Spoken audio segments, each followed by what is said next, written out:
Constitution. This is Dr. R.S. Maurya. Guys, it is a great day today. We have just started this UPSC phase and going to have Indian Constitution.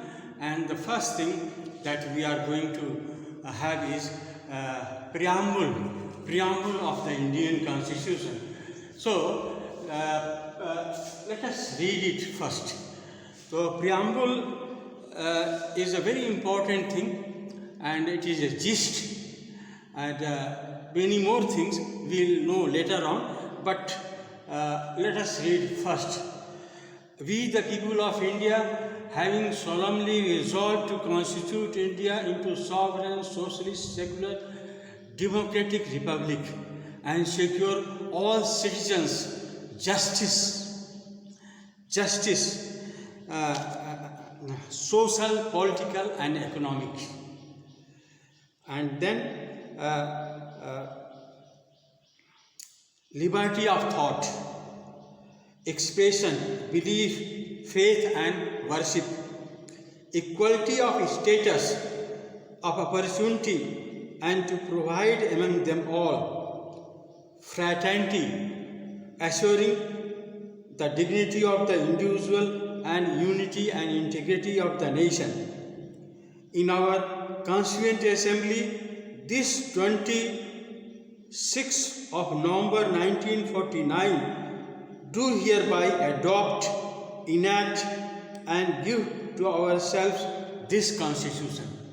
So guys, this was the preamble of our Indian Constitution, and we all are having these lines, and we are proud of these lines.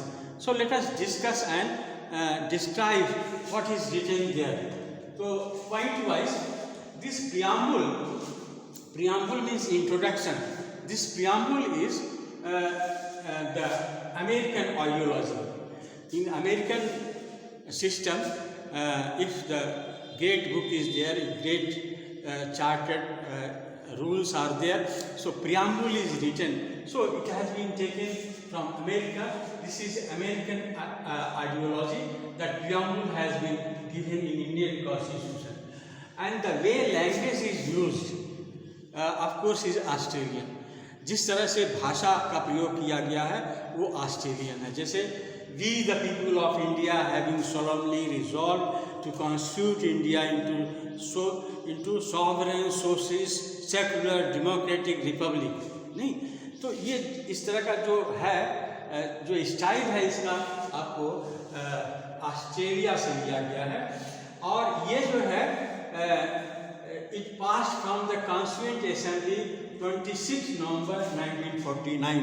यहाँ पर last में हमने पढ़ा भी इसको है कि on this occasion and this date is given 26 1949, we give this constitution to ourselves.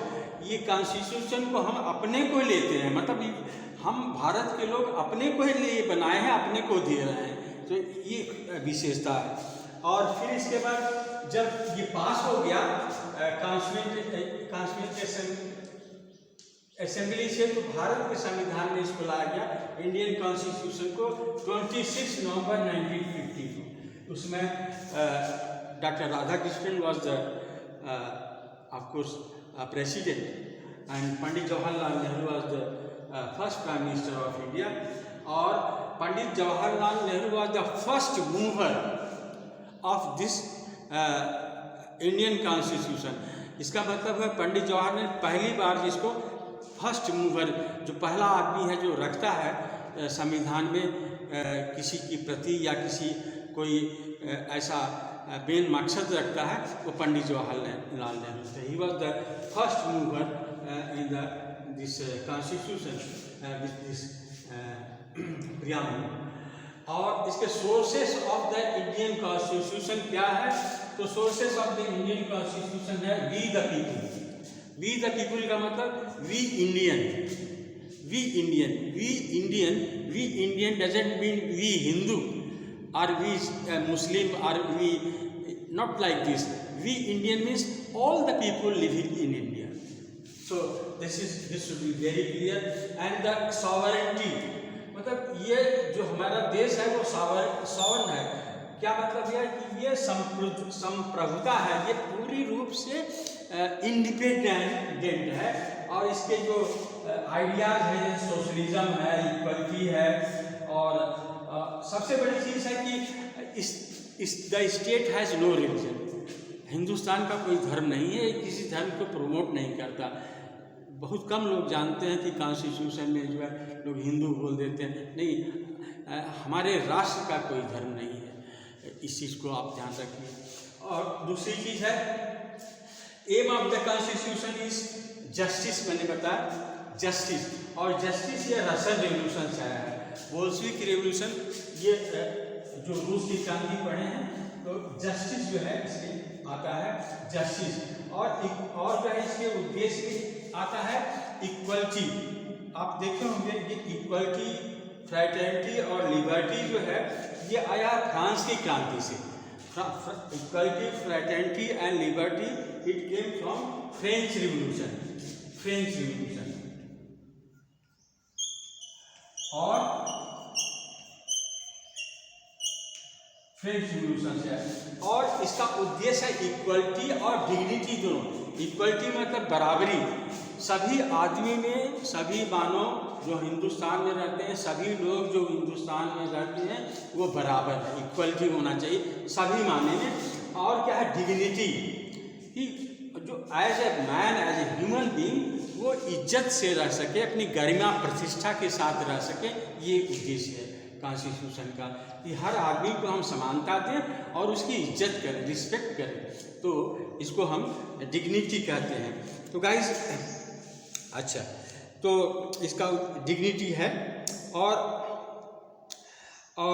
पालकी वाला एक बहुत बड़े वकील रहे हैं। उन्होंने कहा कि ये जो संविधान है वो जो है identity card of all Indians. Identity card, इसको बोला गया प्रियम्बल प्रस्तावना, क्या बोला गया? Identity card, I card. इसने कहा है, पालकी वाला ने कहा ये आई कार्ड है।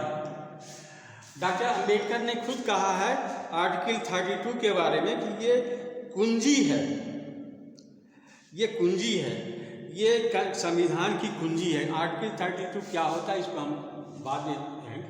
ये कुंजी है भारत, ये कुंजी है, हमारे आत्मा की कुंजी है। और संविधान इसका अंग है। और प्रियम्बल को बहुत लोगों ने आत्मा भी माना है, और बहुत लोगों ने कहा कि नहीं ये इसका जो है अंग है। और कुछ लोगों ने माना है कि इसको इसमें चेंज किया जा सकता है। और बहुत सा चीज़ भी हुआ है। हम आपको इसके रेफरेंस में एक चीज़ बताएंगे, केशवानंद का केस, और इसको दूसरे में हम लेंगे।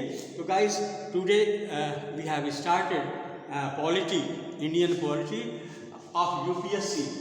Remember UPSC 2025, and today is the first day.